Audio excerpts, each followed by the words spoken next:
তথা সতীশচন্দ্ৰ কলিতা। কৰোণা নিৰাকাৰ তুমি, অদ্ভুত তোমাৰ শক্তি, ত্ৰস্তমান মানৱ জাতি। কল্পনাতীত তোমাৰ ক্ৰিয়া, প্ৰতি পল অনুপল অবিৰত গতিত কৰি আছা সংহাৰ। তোমাৰ অৰুদ্ধ শক্তিত ধৰাশায়ী ৰজা প্ৰজা পুঁজিপতি, ধৰাশায়ী জীৱশ্ৰেষ্ঠ মানৱ জাতি।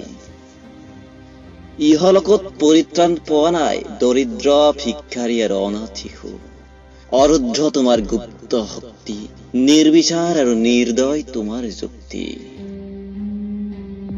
জলস্থল ভূগৰ্ভ সাগৰ তলিত নিৰ্ভয়ে বিচৰণ কৰা মানৱ জাতি আজি স্তব্ধ ম্ৰিয়মান। ধৰ্ম ৰাজনীতি সমাজৰ কলা কৃষ্টি পৰিহাৰ কৰি আজি একাকাৰ সমগ্ৰ মানৱ জাতি।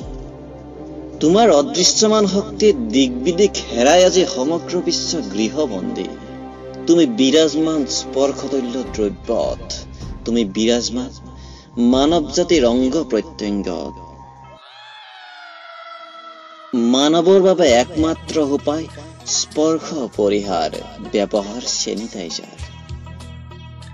মানৱৰ হাতৰ আঙুলি আজি অস্পৃশ্য, নিজৰ আঙুলিৰ ওপৰত নাই নিজৰেই বিশ্বাস। ঘনে ঘনে ব্যৱহাৰ কৰা হয় চেনিটাইজাৰ।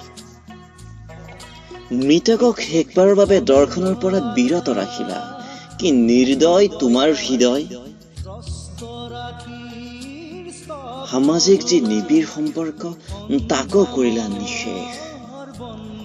পৃথিৱীৰ শ্ৰেষ্ঠ বৈজ্ঞানিক শক্তিক কৰিলা তুমি পথভ্ৰষ্ট, তুমি কৰিলা কাৰাৰুদ্ধ। তোমাৰ চাল চলন গঠন বিচাৰি সৰ্বশক্তিমান গৱেষণাগাৰত শতজনেও কৰিছে প্ৰয়াস।